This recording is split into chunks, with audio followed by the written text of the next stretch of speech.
Hello दोस्तों, नमस्कार। कैसे हो आप सब लोग? आशा करती हूँ कि ठीक होंगे।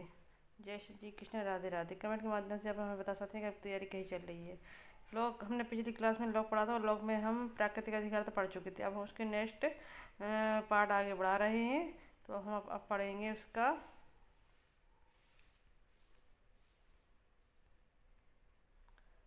क्रांति का अधिकार। क्या पढ़ेंगे अब अपन? क्रांति का अधिकार।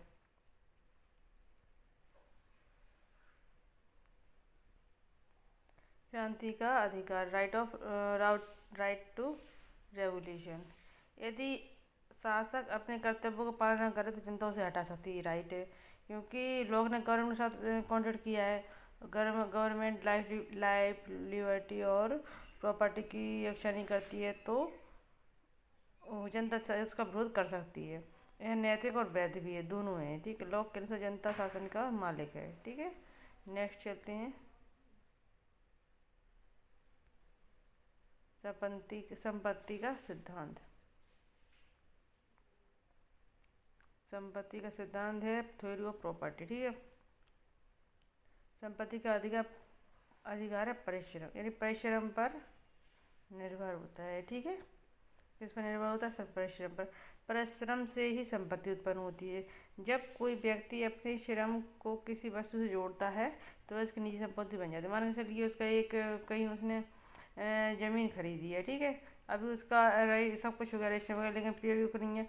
जब तक वो अपना उसमें श्रम नहीं लगाएगा, अपने पैसे नहीं लगाएगा, उसको अपने रहने लायक नहीं रहेगा, तो उसने अपनी परिश्रम उसमें ऐड किया है, तो वो उसकी निजी संपत्ति हो गई है। ठीक है, और यह आगे चल के पूंजीवाद में नींव रखता है। यह विचार जो है परिश्रम का, वो आगे चल के कैपिटलिज्म की नींव रखता है। ठीक है,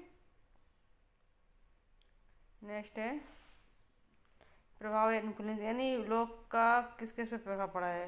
लोग के विचारों ने अमेरिका स्वतंत्र संग्राम और फ्रांसीसी क्रांति को प्रेरित किया है। नेक्स्ट, उनके विचारों का प्रभाव थॉमस जेफरसन और रूसो पर भी पड़ा है। बहुत इंपॉर्टेंट क्वेश्चन है कि वो पढ़ता है कि थॉमस जेफरसन का प्रभाव किसका प्रभाव पड़ा है, तो है जॉन लॉक का। थॉमस जेफरसन और रूसो का। ठीक है, रूसो के ऊपर प्रभाव पड़ता है।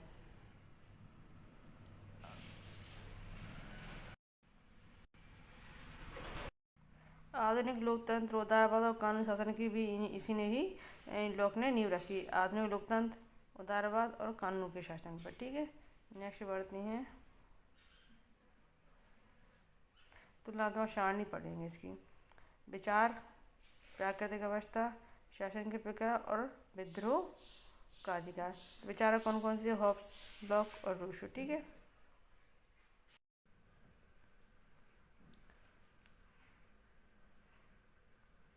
Hobbs, lock, Rousseau. ठीक है, प्राकृतिक अवस्था। हॉब्स के जब जन्म हुआ था तो उस टाइम में युद्ध और भय का समय चल रहा था। और लॉक का जन्म जब हुआ था, प्राकृतिक अवस्था कैसी थी? शांति और समानता थी। और जब रूसो का जन्म हुआ था, जब प्राकृतिक अवस्था कैसी? स्वतंत्रता और समानता थी।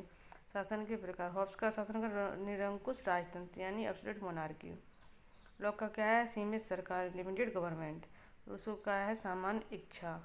विद्रोह, यानी सोशल, हॉब्स के ने जो सोशल कॉन्ट्रैक्ट किया था उसमें आप विद्रोह नहीं कर सकते थे। ठीक है, और इसमें वह लॉक के में गवर्नमेंट के साथ किया था, अगर गवर्नमेंट उसकी रक्षा करे नहीं करेगी तो वो आम जनता है, जो जनता है उसका विद्रोह कर सकती है। ठीक है, रूसो के में विद्रोह कर सकते। चलिए नेक्स्ट पढ़ते हैं।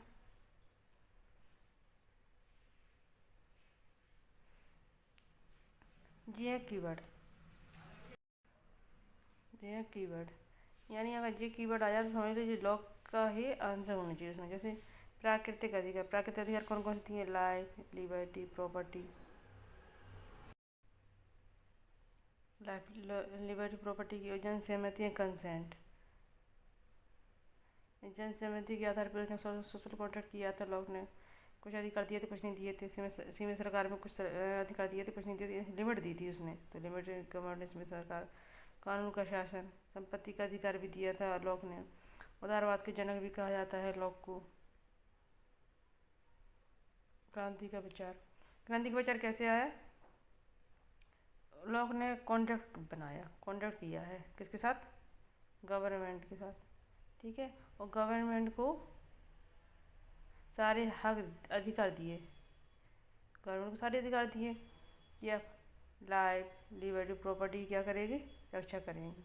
यदि गवर्नमेंट ऐसा नहीं करती है तो जनता को क्रांति करने का अधिकार, इसलिए से क्रांति अधिकार इस कौन जनक है इसका भी, लॉक का।